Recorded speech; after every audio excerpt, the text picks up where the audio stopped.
Assalamualaikum warahmatullahi wabarakatuh. Perkenalkan, nama saya Tanti Lestari, kelas 22B1A dari Prodi PGSD. Di sini saya akan berdakwah tentang ujian dan cobaan. Assalamualaikum warahmatullahi wabarakatuh. Alhamdulillahirrahmanirrahim. Segala puji hanya milik Allah Subhanahu wa Ta'ala yang telah memberikan kita nikmat yang begitu banyak, baik yang kita sadari maupun yang kita tidak sadari. Nikmat iman, nikmat Islam, nikmat kesehatan, dan nikmat waktu sehingga kita bisa berkumpul di majelis yang mulia ini.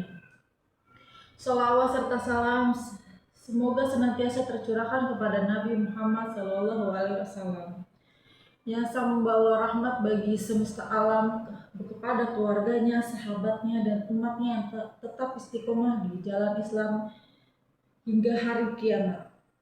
Hadirin sekalian yang dimuliakan Allah, tema dakwah kita ini adalah ujian dan cobaan. Tema ini penting karena setiap manusia di dunia ini pasti diuji oleh Allah, baik orang yang beriman maupun tidak. Semuanya akan melalui masa-masa sulit, namun bagaimana seorang muslim menyikapi ujian itu yang membedakannya. Allah tidak menjadikan hidup ini selalu mulus. Allah tidak menjanjikan hidup tanpa beban, tapi Allah menjanjikan bahwa setiap ujian ada hikmahnya, dan di balik kesulitan selalu ada kemudahan.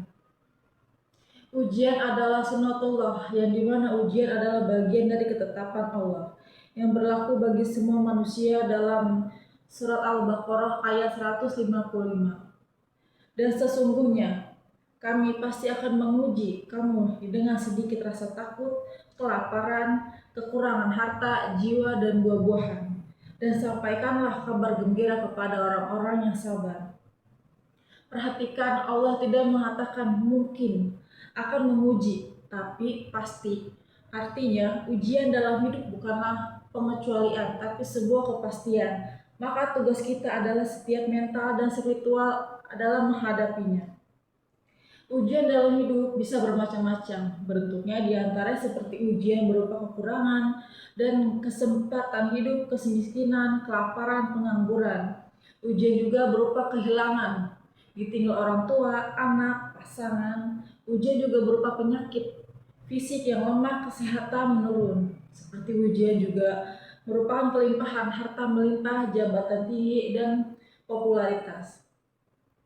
Perlu kita sadari bahwa kenikmatan juga bisa menjadi ujian karena bisa melalaikan dan menjauhkan kita dari Allah Subhanahu wa Ta'ala. Jika kita tidak bersyukur, maka jangan hanya mengira bahwa sang diuji adalah mereka yang hidupnya sulit, bahkan yang tampaknya bahagia pun tidak sedang diuji. Selanjutnya, ujian Allah memberikan ujian bukan tanpa maksud. Beberapa hikmat dan tujuan dari ujian seperti menguatkan iman, kesehatan, memberikan hati dan kesombongan dan maksiat.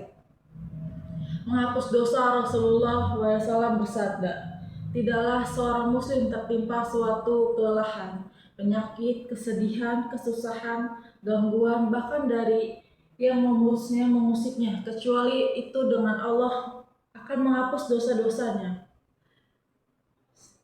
Surat Al-Bukhari dan Muslim. Meningkatkan derajat di sisi Allah, melatih kita untuk bertakwakal dan berserah diri hanya kepadanya. Selanjutnya yaitu sikap seorang muslim saat diuji. Islam mengajarkan kita bagaimana cara menghadapi ujian dengan benar. Ada 4 sikap utama. Pertama yaitu sabar. Sabar adalah kunci utama dalam menghadapi ujian. Surat Al-Baqarah ayat 153 Allah berfirman, wahai orang-orang yang beriman, mohonlah pertolongan dengan sabar dan sholat. Sesungguhnya Allah berserta orang-orang yang sabar. Syukur. Jika dalam ujian kita masih bisa bersyukur, itulah bentuk keimanan sejati. Misalnya, walaupun diuji dengan sakit, kita masih bisa bersyukur karena masih bisa bernapas, masih bisa makan, atau masih bisa berkeluarga yang mempunyai keluarga yang peduli. Selanjutnya, kita mempunyai sifat tawakal. Tawakal adalah penyerahan seluruh hasil dan takdir kepada Allah setelah kita berusaha semaksimal mungkin dan introspeksi diri. Kadang ujian datang sebagai peringatan besar agar kita kembali kepada Allah. Maka kita akan koreksi diri kita, adalah ibadah yang kita lalaikan, adakah dosa yang belum kita taubati.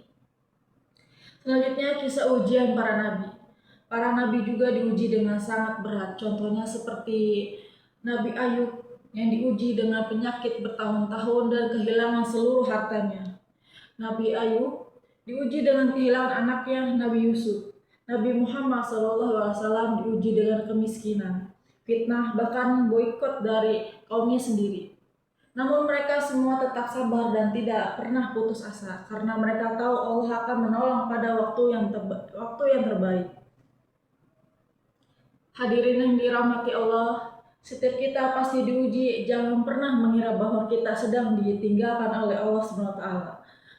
Pada saat cobaan datang, justru kita saat diuji, itulah saat Allah sedang memperhatikan kita. Ingatlah bahwa setelah malam yang gelap, fajar yang menyising, setelah kesulitan pasti ada selalu kemudahan. Seperti firman Allah, karena sesungguhnya bersama kesulitan itu ada kemudahan. Sesungguhnya kesulitan adalah kemudahan. Seperti ayat Insyirah ayat 5-6. Mari kita hadapi ujian dengan sabar dalam hati, syukur di lisan dan tawakal dalam langkah, istiqomah dalam ibadah. Semoga setiap ujian yang datang menjadi jalan kita mendekati Allah, menghapus dosa-dosa kita dan mengangkat derajat kita di dunia akhirat. Amin ya rabbal alamin.